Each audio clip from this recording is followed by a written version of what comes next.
اعوذ باللہ من الشیطان الرجیم بسم اللہ الرحمن الرحیم۔ ناظرین، میرا نام ہے ثاقب علی اور آپ دیکھ رہے ہیں ساکی ٹی وی۔ ناظرین، آج میں آپ کو بنی اسرائیل کے ایسے شخص کا واقعہ سنانے والا ہوں جو عورت نما مرد تھا اور عورتوں کی مساج کرتا اور گناہوں کے دلدل میں ڈوبا ہوا تھا، لیکن پھر اس نے اپنے گناہ سے ایسی توبہ کی کہ توبہ کا نام اس کے نام پر توبۃ النصوح پڑ گیا، یعنی پکی سچی توبہ۔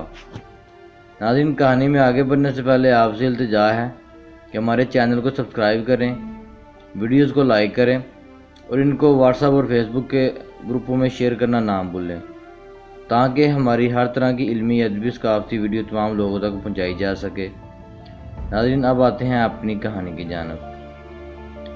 ناظرین، نصوح ایک عورت نما آدمی تھا، باریک آواز، بغیر داڑھی اور نازک اندام مرد۔ وہ اپنے ظاہری شکل و صورت سے فائدہ اٹھاتے ہوئے زنانہ حمام میں عورتوں کا مساج کرتا اور میل اتارتا تھا۔ کوئی بھی اس کی حقیقت نہیں جانتا، سبھی اس کو عورت سمجھتے تھے۔ یہ طریقہ اس کے لیے ذریعہ معاش بھی تھا اور عورتوں کے جسم سے لذت بھی لیتا رہا۔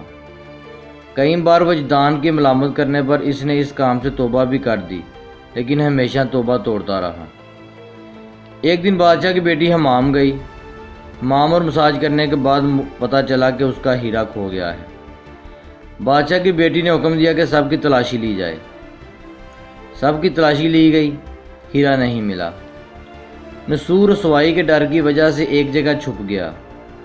جب اس نے دیکھا کہ شہزادی کے کنیزیں اس سے ڈھونڈ رہی ہیں، اس نے سچے دل سے خدا کو پکارا اور خدا کی درگاہ میں دل سے توبہ کی اور وعدہ کیا کہ آئندہ کبھی بھی یہ کام نہیں کرے گا۔ یا اللہ، میری آج لاج رکھ لے۔ اچانک باہر سے آواز آئی کہ نصوح کو چھوڑ دو، ہیرا مل گیا ہے۔ نصوح نم آنکھوں سے شہزادی سے رخصتی لے کر گھر آ گیا۔ نصوح نے قدرت کا کرشمہ دیکھ لیا تھا اور ہمیشہ کے لیے اس کام سے توبہ کر دی۔ کئی دنوں سے حمام نہ جانے پر ایک دن شہزادی نے بلاوا بھیجا کہ حمام آ کر میرا مساج کرے، لیکن نصوح نے بہانہ بنایا کہ میرے ہاتھ میں درد ہے، میں مساج نہیں کر سکتا۔ اس کے بعد کبھی حمام نہیں گیا۔ نصوح نے دیکھا کہ اس شہر میں رہنا اور اس کے لیے مناسب نہیں۔ سبھی عورتیں اس کو چاہتی ہیں اور اس کے ہاتھ سے مساج لینا پسند کرتی ہیں۔ جتنا بھی غلط طریقے سے مال کمایا تھا سب غریبوں میں بانٹ دیا اور شہر سے نکل کر کئی میل دور ایک پہاڑی پر ڈیرا ڈال کر عبادت خدا میں مشغول ہو گیا۔ ایک دن اس کی نظر ایک بھینس پر پڑی جو اس کے قریب گھاس میں چڑھ رہی تھی۔ اس نے سوچا کہ یہ کسی چرواہے سے بھاگ کر یہاں آ گئی ہے، تب تک میں اس کی دیکھ بھال کر لیتا ہوں جب تک اس کا مالک نہ آئے۔ لہذا اس کی دیکھ بھال کرنے لگا۔ کچھ دن بعد بھینسے نے بچہ دیا اور نصوح اس کا دودھ استعمال کرنے لگا۔ کچھ دنوں بعد ایک تجارتی قافلہ راستہ بھٹک بھول کر ادھر آ گئے جو سارے پیاس کی شدت سے نڈال تھے۔ انہوں نے نصوح سے پانی مانگا۔ نصوح نے سب کو دودھ پلایا اور سب کو سیراب کر دیا۔ قافلے والوں نے نصوح سے شہر جانے کا راستہ پوچھا۔ نصوح نے ان کو آسان اور نزدیکی راستہ دکھایا۔ جانے سے پہلے تاجروں نے نصوح کو بہت سارا مال دیا۔ نصوح نے ان پیسوں سے وہاں کنواں کھدوایا۔ آہستہ آہستہ وہاں لوگ بسنے لگے اور عمارتیں بننے لگے۔ وہاں کے لوگ نصوح کو بڑی عزت اور احترام سے دیکھتے تھے۔ رفتہ رفتہ نصوح کا آواز بادشاہ تک پہنچا، وہیں بادشاہ جو اس شہزادی کے باپ تھے۔ بادشاہ کے دل میں نصوح سے ملنے کی بڑی اشتیاق پیدا ہو گئی۔ انہوں نے نصوح کو پیغام بھیجا کہ بادشاہ ہی سے ملنا چاہتا ہے، مہربانی کر کے دربار تشریف لائے۔